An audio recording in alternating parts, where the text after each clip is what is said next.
Okie dokie. Let's get started with the next chapter. Damn. Okay. Yes, I am still regretting this damn book. Okay.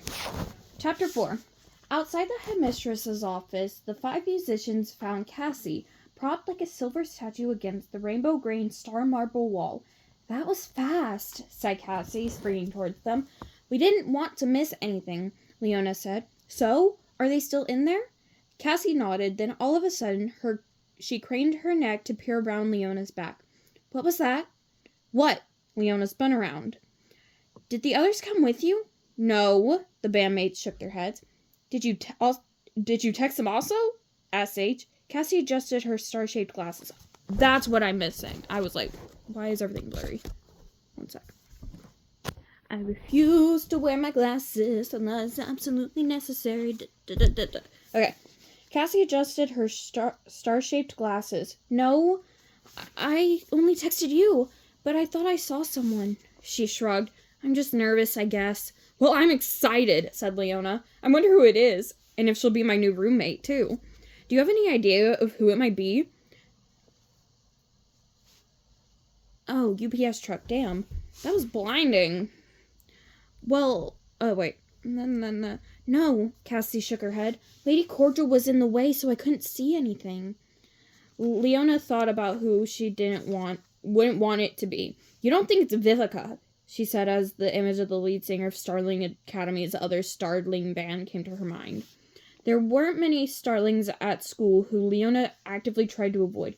Truth be told, Vivica and now Scarlet were the only ones. Was it because Leona was so competitive? She was, without a doubt. Was it because she and Vivica were rivals, no matter how much the school discouraged that? No, Leona had thought about it. A lot, in fact. She, like so many Starlings, avoided Vivica for one good reason. Because Vivica was no fun to be around. Oh, Starf, I hope not. Just then, a soft swoosh made them all turn their heads. It slid open, and Lady Stella's tall, regal form appeared. She wore a silver pantsuit that coordinated beautifully with her perfectly coiffed platinum hair. She smiled at them, and Leona was relieved to see that she didn't seem upset anymore. Why, Sage, Libby, Vega, Leona, Cassie, Clover. Her mouth curved up ever so slightly at the corners. How surprising to find you here. Notice how they were all in book order except for Leona and Vega. Huh. Oh, we're just passing through, said Leona casually. At least she hoped it came off that way. Next to her, Sage nodded. Just hanging about, she agreed. We had no idea you'd be in your office on a star weekend. Is there any special reason, if it's okay to ask? Lady Stella's smile warmly spread. Her eyes crinkled at the edges. As a matter of fact, there is a special reason. A very special one.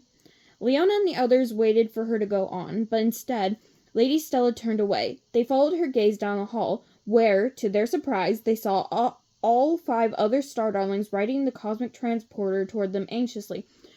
You called us, Lady Stella, panted Tessa. She held up her star zap and pointed to the summons on the screen. I did indeed, the headmistress nodded. I have important news to share. Wait, did our star zaps go off too? Leona pulled hers out to check. The screen was blank except for the waning moon in the corner, reminding her how much star time until her advanced wish theory project was due. Sage and the others checked theirs too. They all looked up confused. I didn't see a need to call you, explained Libby. Why are there so many L names? Explained Lady Stella, since you are already passing through. She knows. She knows. She knows. And I know she knows. And I know she knows. Okay. With that and a wink, she ushered the Star Darlings into her grand office. Sitting at the table was a small, wide-eyed starling with a galaxy of star-shaped freckles and springy yellow pigtails. Behind her was Lady Cordial, who stood behind the new starling, her hands grasping the top of the chair the girl sat in. Leona did not recognize the girl, so she assumed, correctly, that she was a first year. The girl looked like a starling who was easy to forget. Quiet and timid. "Star darlings, please do take your seats," Lady Stella said. She strode to the head of the table and motioned for all to sit. Whoa, damn, brightness. Once they had, and the chairs had adjusted to each starling's height and weight, the headmistress held her hand out gracefully toward the smallest starling, sprinkling sparkles from her fingers as she did.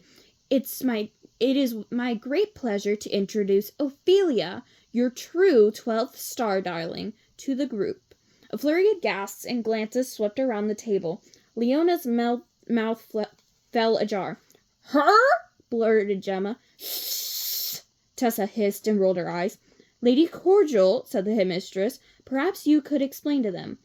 "Why, yes, of course. Ahem." The star darlings felt for the administrator, whose glow dimmed a humble watt. "It seems that there was a glitch in somewhere in our identification program." Lady Cordial paused to swallow her stutter, then dutifully went on. "As you all know, there was a mix-up in the student list.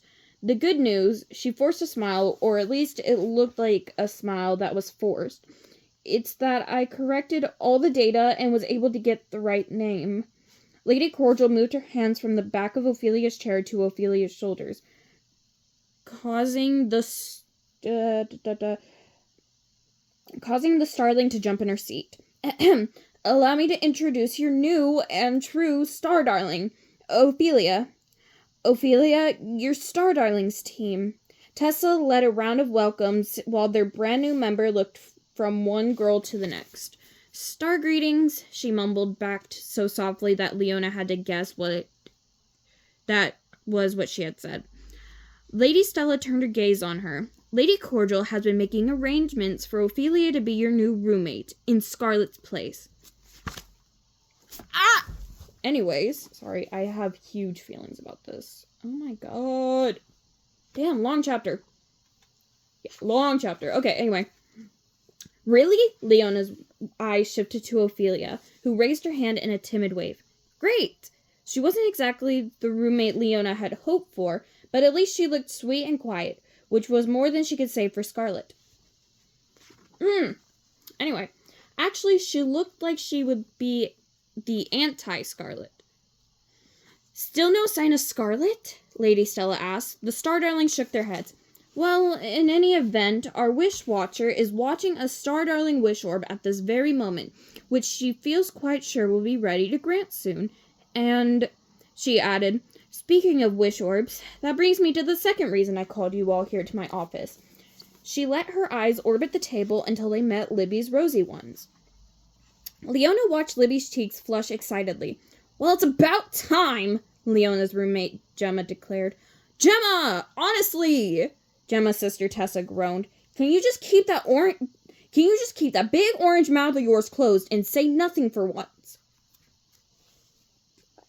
"You know it's bad when your sister tells you off." "Ooh." "No, she's right," Lady Stella said with a gentle nod toward both Gemma and Tessa. "This moment is long overdue." She turned to the others. "In all the confusion of the other day, I'm afraid something very important, for Libby especially, was left undone." "My wish blossom," said Libby softly, almost as if it was a secret. "Indeed."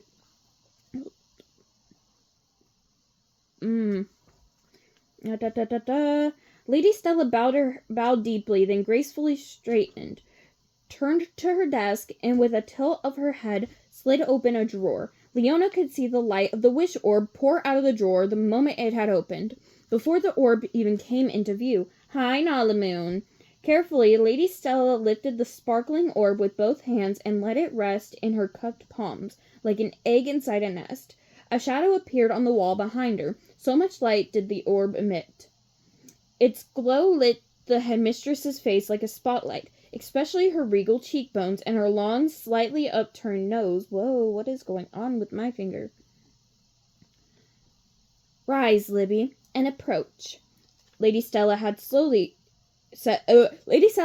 slowly. Her voice was smooth as polished star jade stone. Leona watched with a pang of awe and envy as Libby eagerly obeyed.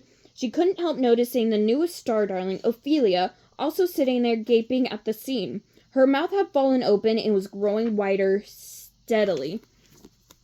As soon as Libby reached Lady Stella, the headmistress held out her hands and solemnly waited for Libby to do the same. "You earned this," said Lady Stella, as she placed the glowing orb in Libby's trembling hands. "My deepest star apologies that we had to make you wait." "Oh, it's heavy!" gasped Libby, clearly surprised, cradling the orb against her chest. "Star salutations," she went on, smiling proudly at the orb. "My aunt always says that anything worth having is worth waiting for. Oh, I think it's starting to change." As Libby spoke, Leona saw the orb's glow getting brighter. So bright that instead of lighting up just Lady Stella and Libby's faces, it lit every star darling's face in the room. Then it happened, just as it had for Sage after her wish mission mere star days before. The orb transformed before Libby's eyes, and The orb transformed before Libby's eyes and theirs from a ball of light into a flower, a delicate scallop-edged bell-shaped blossom, the same pale pink as a cloud at the end of a starland sunset, just before lightfall, when the planet seems to awaken and begins to brighten and give off light of its own.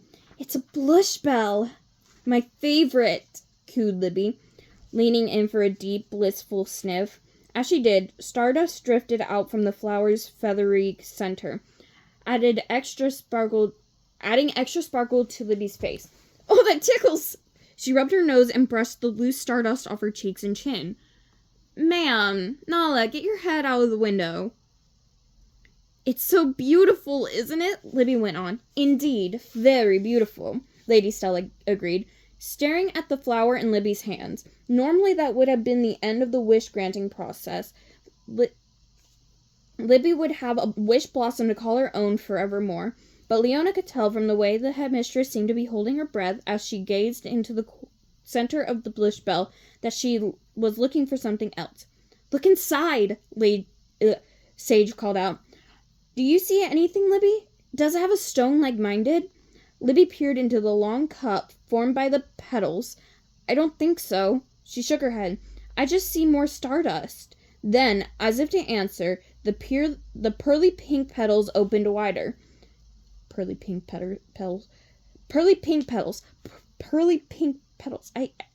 Jesus Christ. Trembling teasingly as they did. "Wait, what's happening?" The petals burst wide open and fell back completely. And where there'd been only stardust, a gleaming stone appeared. It was an angular, multifaceted, electric pink jewel that pulsed with an intense inner light. Libby held it in her hand, a quizzical look on her face. "It looks rugged, but it's as light as air," she said in wonder. "Another stone!" exclaimed Adora. "It's just like mine," said Sage. "How do you feel?" she anxiously asked. Libby thought for a moment. "I feel perfectly wonderful." She closed her eyes and sighed. "So what's with the stones?" asked Leona finally. Around the table, the other star darlings nodded and murmured similar questions. Every face, including Libby's, turned to Lady Stella as they waited to hear. "That I cannot tell you yet," she added as 11 faces fell. Ophelia's, the 12th, was still stuck in its gaping, bewildered stare. "Hi, Nala." "All in due time," Lady Stella went on with a benevolent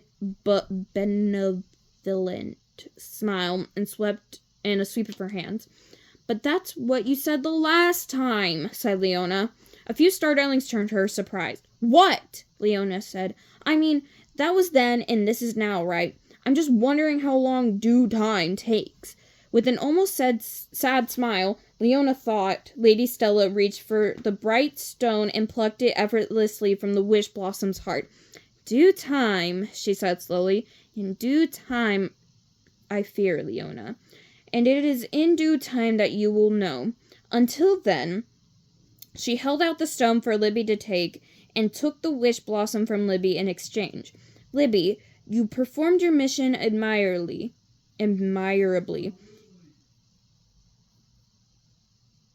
You mistook the wish at first, but not in the end. Your mission is now to guard this precious stone with your life. And of course, continue keeping this secret you've been keeping so well. Now everyone watch. The Star Darling stared as the blush bell transformed into a silver blossom. Lady Stella nodded. I will save this in your own private hall of granted wishes. As Libby took the stone and clutched it to her chest, looking rather overcome and overwhelmed, the headmistress turned her full attention to the others. As I was saying before, a wish has been spotted, correct, Lady Cordial? And it will be ready to grant soon, we think. Her tiny colleague replied with an unusually natural smile and a friendly dip of her head. Yes, Lady Stella, very soon. You are absolutely right. Oh my god, it got so much brighter. Ooh, my parents are not gonna be happy. So please, Star Darlings, be on high alert for a holotext summoning you to return. Sages and Libby's successful missions brought us a lot of positive energy, but there's more work to be done. Lady Stella paused to look around the table and meet each Starling's eyes. Hers were like kaleidoscopes, full of colors, and as soon as they locked on Leona's, Leona felt a surge of confidence and trust. Ophelia must have felt one even stronger, though. Ophelia must have felt one even stronger, thought Leona, because after her turn, her eyes shut. Lady Stella bowed. Star salutations, Star Darlings. Star salutations, Lady Stella. The Star Darlings rose to go. So, Leona waited for Ophelia to circle the table. Now that she was standing next to her, Leona was reminded of how slight Ophelia was. Leona had to bend her neck to meet her eyes. I guess we're roommates, huh? Ophelia nodded. Well, come on, let me show you your new room. What room were you in before? 259. That's on Cassie's floor. 259? That's on Cassie's floor. How come I've never seen you before? Ophelia sighed and shrugged, her yellow pigtails bobbing. Maybe it's because I'm quiet. No one seems to notice me. Leona laid her arm across Ophelia's back. There was something about this little flutter focus of a starling that brought out the glioness in her somehow. I'm sorry, but there is just no excuse for not being noticed. Things are going to change. Ophelia looked up with her wide eyes. Because I'm a Star Darling now? No, said Leona, tossing her mane. Because you're my roommate now. Okay, is it okay if I ask you something? Said Ophelia in a tone that still sounded as if she expected Leona to say no. Of course, said Leona. She squeezed Ophelia's shoulder. Ask whatever you like. Okay. Ophelia took a deep breath. Her eyes slid to Leona, then darted away. So, what exactly happened back there just now? Leona squinted. What happened? I don't get it. Star apologies. What do you mean? I mean, did that first year and that other one, did they really grant wishes? Ophelia asked. Leona shrugged. Yeah, after all, that's what we do now. That's what this whole Star Darlings thing is. They told you about it all, right? We young starlings go grant young wishers wishes and get like 100 times the positive energy. That's Lady Stella's theory, at least. Ophelia nodded meekly. Yes, they told me, I guess. I still don't understand how it actually works. How are you ready?